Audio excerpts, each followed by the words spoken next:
जी, सही कहा आपने। मैं अरुण शर्मा जी आपके पास आता हूँ। एक्चुअली अ, आंध्र प्रदेश कांग्रेस के लिए एक लो हैंगिंग फ्रूट है इस बार, ये भी मैं बताऊँ। ये मैं जानबूझ के शब्द यूज़ कर रहा हूँ मैं, क्योंकि जब तेलंगाना का चुनाव हुआ था और मैंने कहा था कि तेलंगाना में कांग्रेस विक्ट्री के बहुत नज़दीक है और एक बात और कही थी मैंने कि पूरा साउथ तेलंगाना जो है, पूरी पट्टी जो है साउथ की पूरी, जिसमें भद्राद्री, खम्माम, सूर्यापेट, नालगोंडा और नगर कुर्नूल जो कि बेसिकली महबूब नगर डिवीज़न के हैं, ये सारी कांग्रेस स्वीप करके लेके जाएगी। ये वो एरिया था क्योंकि नीचे आंध्र प्रदेश बिल्कुल पतली पट्टी है ना, उसके नीचे तो कुछ है ही नहीं ना, आंध्र को कोई चौड़ाई थोड़ी है, बिल्कुल पतली सी एक पट्टी है जो समुद्र तट से मिली हुई है उसकी और उसके डिस्ट्रिक्ट्स हैं। इनका कॉम्प्लेक्शन जो है, क्या कहते हैं कि पॉपुलेशन का जो तेलंगाना के जो बॉटम डिस्ट्रिक्ट्स हैं और आंध्र प्रदेश के जो नीचे के डिस्ट्रिक्ट हैं, श्रीकाकुलम, विजयनगरम, ईस्ट गोदावरी, वेस्ट गोदावरी, कृष्णा, गुंटूर, ये वही है जो सर बेसिकली भद्राद्री, खम्माम, नालगोंडा और महबूब नगर के डिवीजन्स का है। ये वो जगह है जहां पर कांग्रेस को विक्ट्री मिलेंगी। वो विक्ट्री दिलाने वाला कौन है सर? विक्ट्री दिलाने वाला रेवंत रेड्डी है सर। वो बहुत बड़ा फैक्टर है सर इस टाइम। अब देखिए 2 स्टेट हैं, हालांकि बँट गए, लेकिन दोनों स्टेट की मातृभाषा एक ही है, तेलुगु। तो रेवंत रेड्डी को आंध्रा में जब आके चुनाव प्रचार करना है, तो वो अपने घर में चुनाव प्रचार कर रहा है सर। वो किसी एलियन लैंड में जाके नहीं कर रहा है कि राहुल गांधी कर्नाटक में जाते पहले हिंदी बात करते, फिर वो कन्नड़ा में उसका ट्रांसलेशन होता है, वो नहीं होता है। उनको ये फैसिलिटी है। रेवंत रेड्डी को एक और फैसिलिटी है और डीके शिव कुमार को और फैसिलिटी है, जो लोगों को पता नहीं है कि they know other south Indian languages also. They don't just know their Kannada and Telugu, they can speak other also languages also. तो मल्टीपल चीजें हैं। तो साउथ में बहुत बड़ी चर्निंग है और ये चर्निंग कांग्रेस के लिए बेनिफिशियल है सर। यहाँ पे मैं कर्नाटक में तो जो हुआ सबको पता है, मैंने काफी चर्चा भी की है, लेकिन आंध्र प्रदेश सबसे इंटरेस्टिंग इस समय साउथ के अंदर प्रदेश है, जिसमें बड़ा परिवर्तन आप देखने जा रहे हैं अरुण कुमार जी।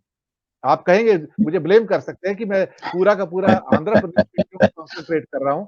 उसके पीछे कारण है कि आंध्र में बदलाव होने जा रहा है सर, और बड़ा बदलाव होने जा रहा है। जैसे मैंने तेलंगाना में कहा था ना, ये बदलाव की ओर जा रहा है, आंध्र बदलाव की ओर जा रहा है। वाईएसआर की सत्ता खतरे में सर मई महीने में, मैं बताऊं आपको जी।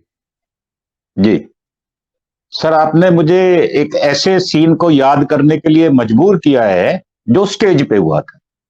मैं आपसे बिल्कुल सहमत हूं। आपने देखा होगा जो चंद्रबाबू नायडू थे, उनको स्टेज पर किसने घसीट कर अपने पास बिठाने की कोशिश की थी? कौन व्यक्ति था वो? दुनिया ने देखा था, उसका मजाक भी बना था, और वो व्यक्ति उस व्यक्ति के साथ नहीं बैठा था।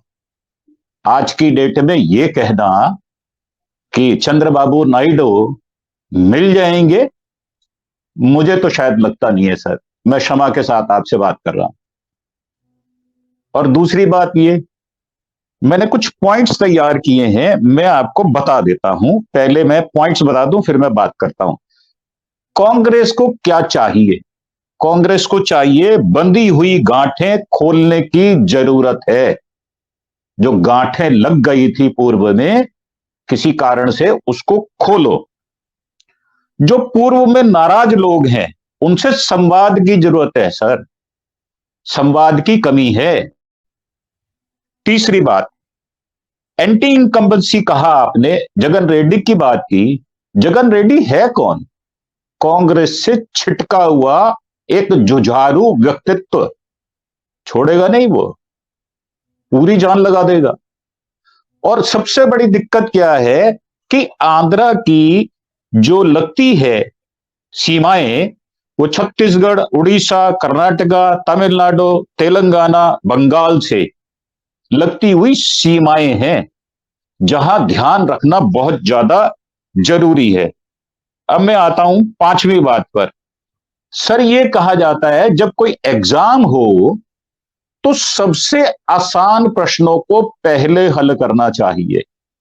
जो बहुत मुश्किल प्रश्न होते हैं उनको बाद के लिए छोड़ देना चाहिए, क्योंकि दिमागी संतुलन उसमें थोड़ा खराब हो जाता है, बैलेंस बिगड़ता है। छठी बात, सर, कांग्रेस कभी भी 12 महीने, 30 दिन, 24 घंटे चुनावी मोड में नहीं रहती। रिलैक्स मूड में रहती है। आज आवश्यकता है कि कांग्रेस 12 महीने 30 दिन 24 घंटे चुनावी मोड में रहे, क्योंकि जो पक्ष वाले हैं वो तो सोते हुए भी चुनाव की बातें करते हैं, और कांग्रेस जागते हुए जब चेतन अवस्था में होती है तब भी वो चुनाव लड़ने के मूड में नहीं होती। और सबसे बड़ा कारण जो है वो राहुल जी कह देते हैं कि अगर मेरी एमपी की सीट चली भी गई तो मुझे कोई फर्क नहीं पड़ता, मैं प्रधानमंत्री बनने के लिए आया ही नहीं हूं। तो ये मैंने पॉइंट्स आपको रखे। अब मैं बात करता हूं आंध्रा की। सर, आंध्रा में आपने खुद ही बताया कि वोट परसेंटेज कितना है, कैसे बढ़ेगा। आपका जो स्ट्रक्चर है वहां पर बहुत मजबूत स्ट्रक्चर था, बहुत ज्यादा मजबूत स्ट्रक्चर था। और ये बात आपकी बिल्कुल ठीक है कि आंध्रा में जो चंद्रबाबू नायडू हैं उनको आगे करके यदि चुनाव लड़ा जाएगा तो संभावनाएं काफी सशक्त हैं। ये बात आपकी बिल्कुल ठीक है और मैं इसका समर्थन करता हूं। और आंध्रा में जो हमारे और आंध्रा की भाषा को जानने वाले, पढ़ने वाले, समझने वाले दूसरे राज्यों के हमारे कांग्रेस के जो वर्कर हैं उनको वहां पर डिप्यूट करना बहुत ज्यादा जरूरी है, ताकि लड़ाई को सामने सामने किया जा सके। जहां तक तेलंगाना की बात आपने कही, तो तेलंगाना में तो ओबीसी साहब पीछे से छुरा मारने वाले हैं, ये तो पक्की बात है, वो तो छोड़ने वाले नहीं है। और उनको तो फंडिंग होती है सर, उनको बहुत जबरदस्त फंडिंग देती है बीजेपी। और ये जो छंदम लोग हैं जो हाउस के अंदर बीजेपी को सपोर्ट करते हैं, वो सपोर्ट क्यों करते हैं उसके बहुत सारे कारण हैं, उसके विवेचना फिर कभी कर लेंगे, परंतु वो सपोर्ट करते रहेंगे, ये बात आपकी बिल्कुल ठीक है। और मैं तो उनको मानता हूं कि वो हिडन एलाइज हैं, हिडन है वो एनडीए के एलाइज, वो छुपे रुस्तम हैं, वार करते हैं जब मौका होता है, और जब मौका नहीं होता तो कांग्रेस के गले में हाथ डालकर खड़े हो जाते हैं।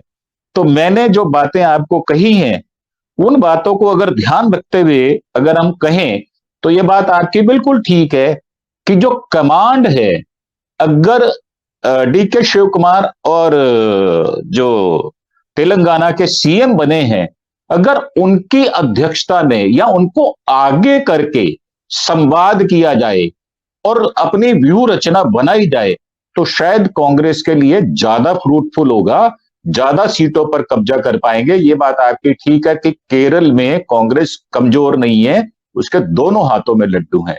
तमिलनाडु में कांग्रेस कमजोर नहीं है, उसके दोनों हाथों में लड्डू है। तो मेरा मानना यह है कि जो आपकी विवेचना है वो कोई आज नई नहीं है, आप पिछले 1-1.5 वर्ष में साउथ के ऊपर काम कर रहे हैं, आपका एनालिसिस बहुत उचित है और मैं उसको समर्थन करता हूं जी।